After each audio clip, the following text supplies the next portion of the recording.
اعوذ باللہ من الشیطان الرجیم بسم اللہ الرحمن الرحیم الم تر کیف فعل ربک باصحاب الفیل۔ آپ نے دیکھا نہیں کہ آپ کے پروردگار نے ہاتھی والوں کے ساتھ کیسا برتاؤ کیا۔ الم یجعل کیدہم فی تضلیل، کہ اللہ نے ان کی چال کو ناکام نہیں کر دیا۔ وارسل علیہم طیرا ابابیل، اور ان پر پرندوں کے جھنڈ بھیج دیے۔ ترمیہم بحجارۃ من سجیل، جو ان پر پکی ہوئی مٹی کی کنکریاں پھینک رہے تھے۔ فجعلہم کعصف مأکول، چنانچہ ان کو کھائے ہوئے بھوسے کی طرح کر ڈالا۔ یمن کے اندر بت پرستی اور ستارہ پرستی کرنے والوں کی حکومت تھی، اور وہاں کا جو بادشاہ تھا وہ یہ چاہتا تھا کہ اس وقت کے جو اہل حق مسلمان تھے یعنی عیسائی، ان کو بھی اپنے مذہب کے اندر داخل کر لے، اور اسی وجہ سے وہ ان پر طرح طرح کے ظلم کیا کرتا تھا۔ سورہ بروج کے اندر جن خندقوں کا ذکر ہے، مفسرین نے اس واقعے کے اندر لکھا ہے کہ ایک موقع پر اس نے ایک بڑی بڑی خندقیں کھودیں اور اس کے اندر آگ جلوائی، اور 20,000 اس وقت کے اہل حق مسلمان یعنی عیسائیوں کو ان گڈھوں کے اندر، ان خندقوں کے اندر ڈال کر زندہ جلا دیا۔ ان میں سے 2 لوگ بچ کر کے نکلے، اور وہ ملک شام کے بادشاہ کے پاس پہنچے جو عیسائی تھا، اور سارا ماجرا اس کو سنایا۔ اس بادشاہ نے سارے حالات سننے کے بعد یمن کے قریب ملک حبشہ کے بادشاہ کو، جو کہ عیسائی تھا، اس کو خط لکھا کہ یمن کے اندر اس طرح سے عیسائیوں پر ظلم ہو رہا ہے، لہٰذا آپ اس کا بدلہ لیں، انتقام لیں۔ چنانچہ ملک حبشہ کے بادشاہ نے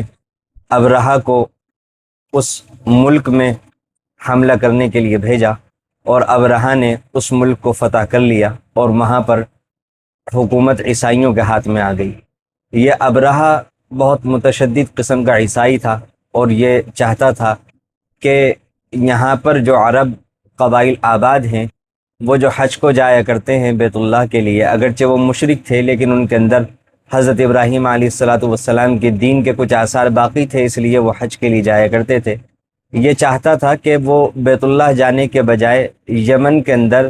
اس نے ایک بہت بڑا گرجا گھر عالی شان بنایا تھا، اسی نیت سے کہ یہ لوگ وہاں جانے کے بجائے جو عبادت یہ وہاں کرتے ہیں یہاں پر کرنی شروع کر دیں۔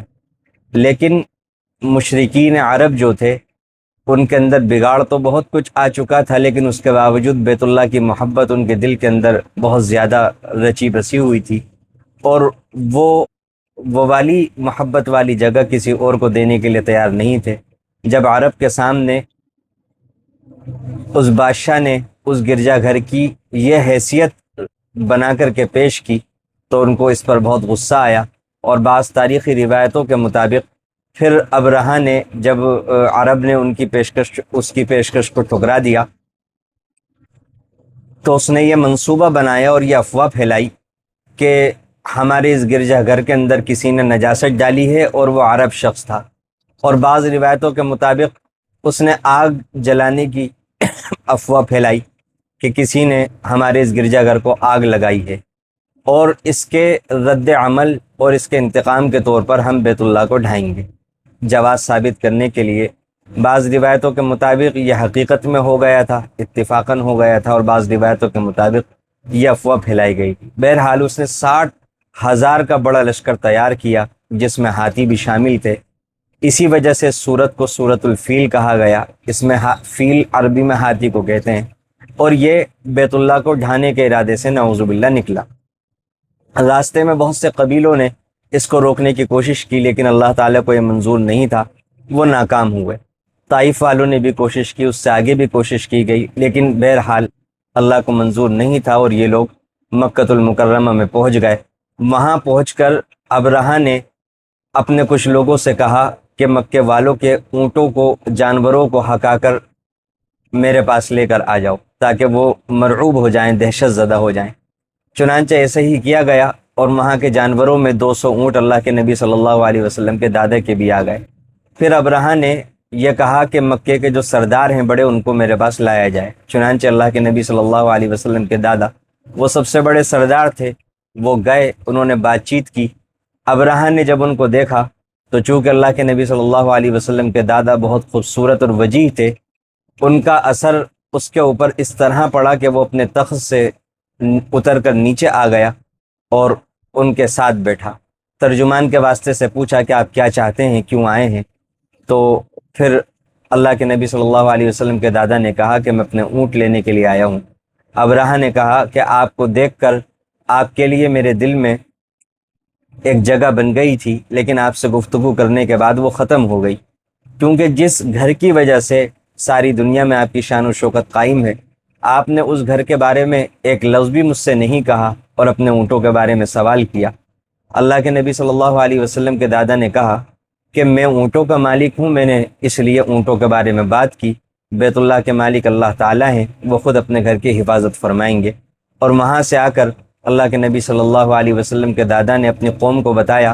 کہ ابرہہ کے ساتھ بہت بڑا لشکر ہے، ہم لوگ اس کے مقابلے کی طاقت نہیں رکھتے، اور مشورہ یہ ہوا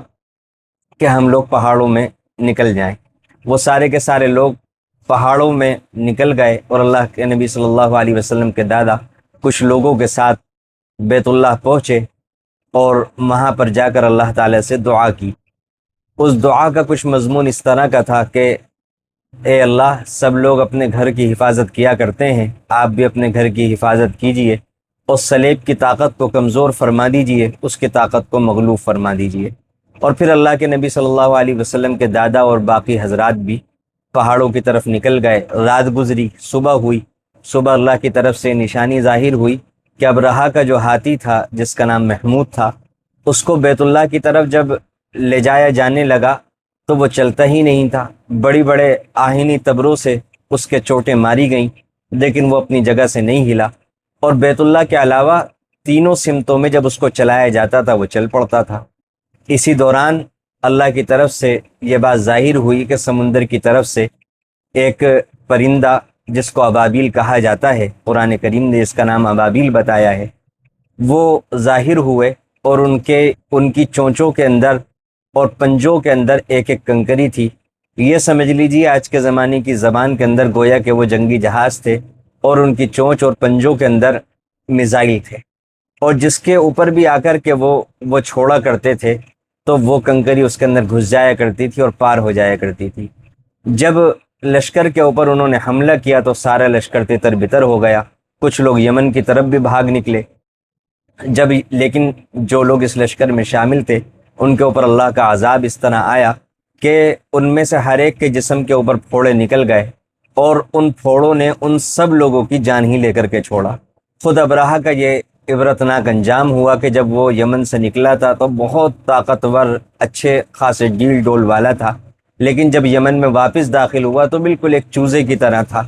اور اس کو اللہ تعالیٰ نے ایسی عبرتناک سزا دی کہ اس کا ایک ایک حصہ، انگلیاں، ہاتھ، سب گلتے تھے، سڑتے تھے، اور گل سڑ کر کے گر جایا کرتے تھے۔ اس طرح وہ رس رس کر کے مرا، اور بالآخر اس کا سینہ پھٹ گیا اور اس کی موت ہو گئی۔ اب یہاں پر غور کرنے کی بات یہ ہے کہ اگر اللہ تعالیٰ چاہتے تو اس لشکر کو یمن میں ہی ہلاک کر دیتے، چاہتے تو بیچ میں جن لوگوں نے ان کا مقابلہ کیا ان کو فتح دے دیتے، لیکن اللہ تعالیٰ کو یہی منظور تھا کہ یہ لوگ بیت اللہ تک پہنچیں، کیونکہ اللہ تعالیٰ چاہتے تھے کہ بیت اللہ کے لوگ دیکھ لیں اللہ کی قدرت کو، اللہ کے غیبی نظام کو، اور ان کے دل کے اندر ایمان کا بیج پڑ جائے۔ پھر جب اللہ کے نبی صلی اللہ علیہ وسلم آ کر اللہ کی دعوت دیں گے تو اللہ کے وجود کا جو یقین اور اللہ کی قدرت کو دیکھ کر اللہ کی جو معرفت انہیں ملی ہے اس واقعے کے ذریعے سے، تو اسی بنیاد کے اوپر اللہ تعالیٰ کی توحید، وحدانیت اور ساری عمارت جو اسلام کی ہے وہ اسی بنیاد کے اوپر کھڑی ہو جائے گی۔ اور اللہ کے نبی صلی اللہ علیہ وسلم کی دعوت کے لیے اس واقعے سے راہ خوب ہموار ہوئی۔ جن کے دلوں کی زمین سرسبز و شاداب تھی، بنجر نہیں تھی، ان کے دلوں کے اندر بیج پڑ گیا، اور پھر جب اللہ کے نبی صلی اللہ علیہ وسلم نے دعوت دی تو اس بیج سے پودا نکل آیا، اور پھر وہ ایک تناور درخت بن گیا، اور بالآخر ایک وقت آیا کہ پورا عرب اسلام کا گہوارہ بن گیا، اور سارا عرب جو ہے وہ اسلام کے دامن کے اندر آ گیا، اور سارے کے سارے لوگ مسلمان ہو گئے۔ اور اس واقعے سے ساری عرب دنیا کے اندر اس گھر کی یعنی بیت اللہ کی عظمت قائم ہو گئی اور سب کو پتہ چل گیا یہ کوئی معمولی گھر نہیں ہے، یہ اللہ تعالیٰ کا محبوب گھر ہے، اور اس گھر کا اللہ تعالیٰ کے ساتھ ایک خاص ربط اور ایک تعلق ہے، اور وہاں کے لوگوں کی عظمت بھی ساری عرب دنیا کے اندر، ساری عرب دنیا کے لوگوں کے دلوں کے اندر مزید بڑھ گئی، اور ادھر یمن تک یہ حالات پہنچ گئے۔ یمن کے لوگوں کو بھی پتہ چل گیا کہ اگر کوئی آئندہ اس گھر کی طرف نگاہ اٹھا کر کے دیکھے گا تو اس کا انجام وہی ہوگا جو ابرہہ کا ہوا ہے۔ تو یہ صورت ہمیں بتاتی ہے کہ انسان کی زندگی میں بہت سے واقعات ایسے ہوتے ہیں جو اس کے حساب سے نہیں ہونے چاہیے تھے، ناخوشگوار واقعات ہوتے ہیں، بیماریاں، مصیبتیں، پریشانیاں آتی ہیں، لیکن اللہ تعالیٰ انہیں ہونے دیتے ہیں، کیونکہ انجام کے اعتبار سے وہی چیز اللہ کے علم کے اعتبار سے بہتر ہوتی ہے، جس کو اللہ تعالیٰ نے فرمایا واللہ یعلم وانتم لا تعلمون، اللہ تعالیٰ جانتے ہیں تم نہیں جانتے۔ جس طرح یہ اس لشکر کا بیت اللہ تک آنا اسی کے اندر خیر تھی، اگرچہ بظاہر شروع کے اندر یہ بات اچھی نظر نہیں آتی تھی، تو اس لیے ہماری زندگیوں میں کچھ بھی حالات ہوں ہمیں کبھی بھی اللہ سے مایوس نہیں ہونا چاہیے۔ دیکھیے کتنی عجیب و غریب بات ہے کہ کہاں اتنا بڑا لشکر کہ اس کے مقابلے کی کسی میں طاقت نہیں، کہاں ابابیل ایک کبوتر سے بھی چھوٹا پرندہ، اللہ تعالیٰ نے اتنے بڑے لشکر کو اتنی چھوٹی سی مخلوق کے ذریعے سے ختم کر دیا۔ اس سے پتہ چلا کہ اللہ کے غیبی نظام کے آگے دنیاوی نظام کوئی حیثیت نہیں رکھتا۔ اس لیے انسان کبھی بھی پریشان ہو تو اللہ کے غیبی نظام پر، اللہ کی غیبی قدرت پر، غیبی خزانوں پر اس کی نگاہ ہونی چاہیے، اور اللہ کی نافرمانی سے انسان کو ڈرنا چاہیے۔ اور اس صورت میں اللہ کی قدرت کا جو اظہار ہوا ہے، اللہ کے قہر اور غضب، غصے کا جو اظہار ہوا ہے، اس سے انسان کو اللہ کی نافرمانی کرتے وقت ڈرنا چاہیے، اور ظالموں کو بھی ظلم کرتے ہوئے ڈرنا چاہیے کہ اللہ نے جو قدرت ظاہر کی تھی، اگر اللہ تعالیٰ نے یہ والی قدرت ظاہر کر دی اور اللہ کی قدرت کا آہینی پنجہ اگر حرکت میں آ گیا تو پھر ہمارا انجام کتنا بد سے بدتر ہو سکتا ہے۔ تو انسان اس صورت سے پتہ چلتا ہے کہ انسان مایوس نہ ہو اور مصیبت اور پریشانی میں اللہ تعالیٰ کی طرف نگاہ رکھے صرف اور صرف، اور اسی طرح گناہ سے بھی گناہ کرتے ہوئے ڈرے اور ظلم کرتے ہوئے ڈرے کہ اللہ کا غضب کہیں بھڑک گیا تو پھر انجام کتنا بدتر ہو سکتا ہے۔ ان باتوں کو ذہن میں رکھتے ہوئے، اللہ کی قدرت کو ذہن میں رکھتے ہوئے اگر ہم اپنی نماز میں اس صورت کو پڑھیں گے یا امام صاحب کے پیچھے ہم سنیں گے تو آپ محسوس کریں گے کہ پھر نماز کی بات ہی الگ ہوگی، اللہ سے تعلق میں اور اللہ کی محبت میں بھی اضافہ ہوگا۔ اللہ تعالی ہم سب کو قرآن کریم پر عمل کرنے کی نیت سے قرآن کریم کی باتیں اور تفسیر پڑھنے کی اور سننے کی توفیق عطا فرمائے، اور اللہ تعالی ہم سب کو اپنی رضا والی زندگی گزارنے کی توفیق عطا فرمائے، آمین۔